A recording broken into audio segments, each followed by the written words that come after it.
check it out.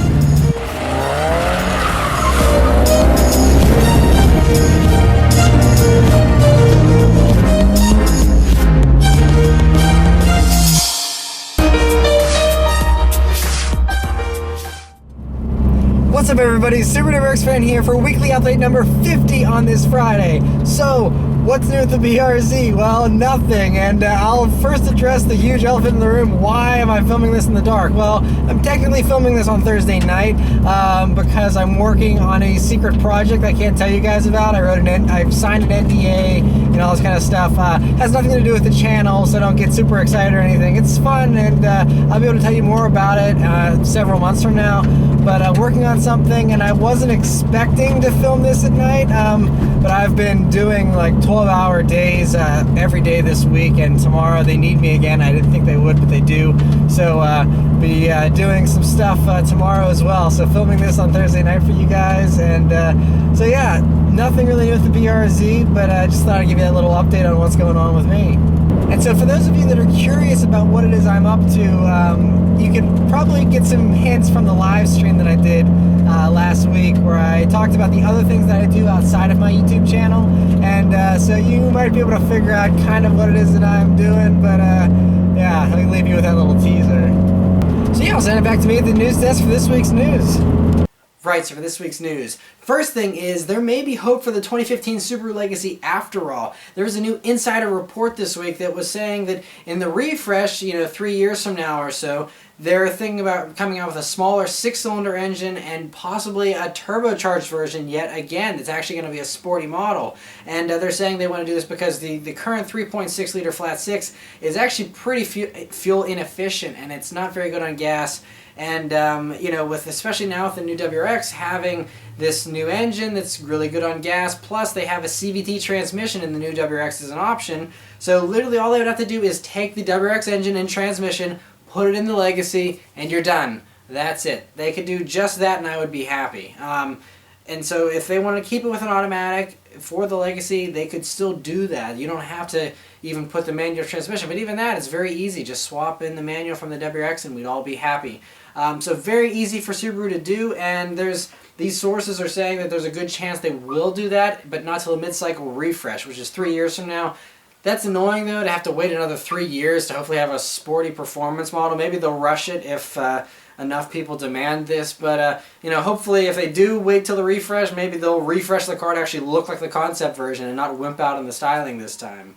And the next bit of news is, while we're talking about Subarus, there's a report here that the 2015 Subaru Outback is going to be coming into the New York Auto Show, which will be coming out in April here. And so basically, it's going to probably follow the same formula as all the other Outbacks in the past. It's just a lifted Legacy that has a wagon version and some body cladding on it. It's probably what they're going to do for this one as well, which means the new Outback probably won't be much of a stunner either. It'll probably be pretty boring looking, sadly. Here's hoping they make it more aggressive with the lift kit and the aggressive bumpers. Maybe it'll look a little bit better than the Legacy, but I'm not getting my hopes up.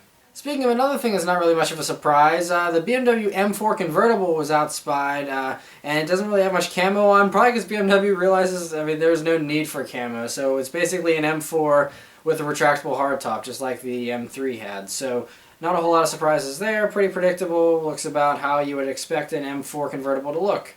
So, on to other more exciting news. McLaren has confirmed a car called the 650S that they're going to be revealing at Geneva. And you might remember I recently talked about McLaren having this mid-level car, because the P1 is already sold out, and the 12C is an amazing performing car, but you think about people that want to spend more than the 300 grand or so for the MP4, and can't buy P1 because they're already sold out. You want a nice mid-level car there, around 650 grand, and you could get one of these, which they're saying will have maybe 650 horsepower, given the name, and should be an amazing performing car. The P1 you've seen all over the place, especially this week. Shmi 150 posting amazing videos, and you've seen all the reviews that people are posting up. The P1 is an epic car, so talk about a halo image, for McLaren now. People are chomping at the bit. Since they can't get a P1, they might be able to afford one of these. So not a whole lot of details, that they've confirmed with this little teaser image of a badge. and it's called the 650S. No other details about it really here. I mean, like I said, you can probably guess it'll have 650 horsepower, which would be pretty awesome, especially if it's lightweight. We're talking, Lamborghini Aventador speeds here, so that's going to be pretty sweet. Next is that recently Ferrari just debuted the Ferrari California T, which is a topless turbo. So, this is the replacement, the mid-cycle refresh, I guess you could say, for the California. It's, still carries over a lot of the aspects of the same previous California, same retractable roof. I mean, it's the same basic structure. They just kind of livened it up a little bit to look like an F12 a bit, and it has a new turbocharged motor as well that puts out a little over 550 horsepower. They're saying it's 560 actually, and 557 foot-pounds of torque. It's a 3.9 liter turbocharged for those of you interested in the specs, and they're saying 3.6 seconds 0 to 60, and it also has a 15% better fuel economy, emissions are down 20%, yada yada, whatever. And I really like the way they did this car. Not as stunning as an F12 still, but it's not supposed to be. It's half the price. So, for what it is though, I mean, it's a really nice looking car. I still love the retractable hardtop, and it'll be interesting to see how this turbocharged engine performs in road tests.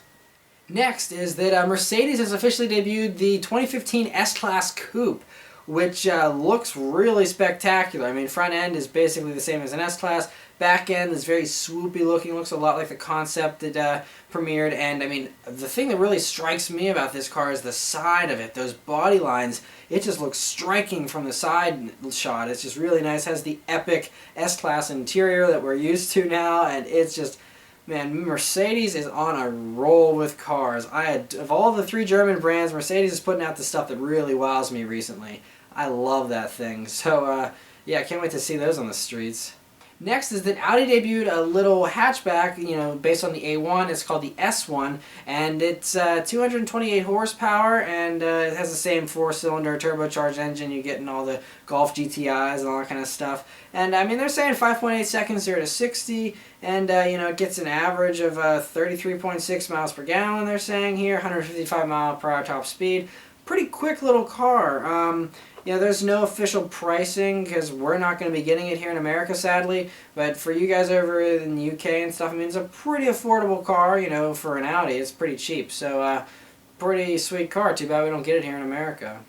Next is that Koenigsegg has teased the Jarrah 1-to-1, which is their hypercar beyond hypercars of the standard Jarrah. And, I mean, they're saying this thing is going to have a 1-to-1 horsepower to kilogram ratio, which means it's going to be stupidly fast, 1,400 horsepower, and they're making 100 of these actually, which is pretty crazy considering the price is going to be astronomical, I'm sure. But they think they can sell 100 of them. I mean, I don't doubt them, I guess. I mean, it's going to be an amazing car, but I feel like it's going to be expensive. I don't know if it's going to find 100 homes, but that's pretty ambitious. But I'm hoping, I can't wait to see the full version of that and see how that thing performs. That's insane.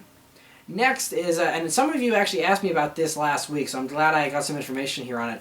Honda has teased the Civic Type R concept that they're going to debut in Geneva. It's a hatchback, and based on this teaser image, it looks amazing. I'm hoping that's actual production and not just another far-fetched concept, but that looks pretty sweet. No details here. They're saying it's going to probably have over 280 horsepower. All front-wheel drive, of course, 6-speed gearbox, a lot of the same stuff, but 280 horsepower is going to be pretty sweet, and that looks awesome. It looks like they actually integrated the taillights into the rear spoiler, and if that's the case, that is amazing. So, I'm really excited to see the actual production version of that car, but yeah, so for those of you asking, there's some information on the new Type R. Sadly, another car that we normally don't get here in America.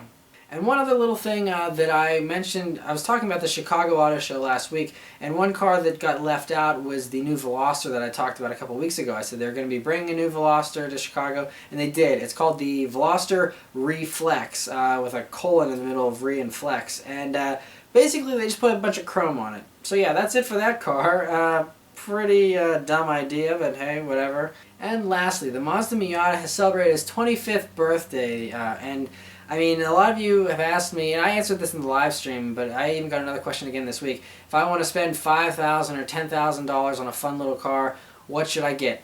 And as you've heard going around recently, if you watch other YouTube videos about cars, Mazda Miata is always the answer, and I agree. The Miata is a spectacularly fun car. I love the one that I reviewed. I loved all the other ones I've driven in the past. The Miata is an amazing little car. So you want something cheap, reliable, and fun, that's your car. And so, yeah, very cool to see it celebrating its 25th birthday.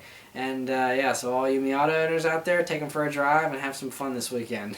So, yeah, that's it for all the news this week, guys. So I'll send it back to me in the car. Alright, so I'll leave you guys with a nice little acceleration here like I always do.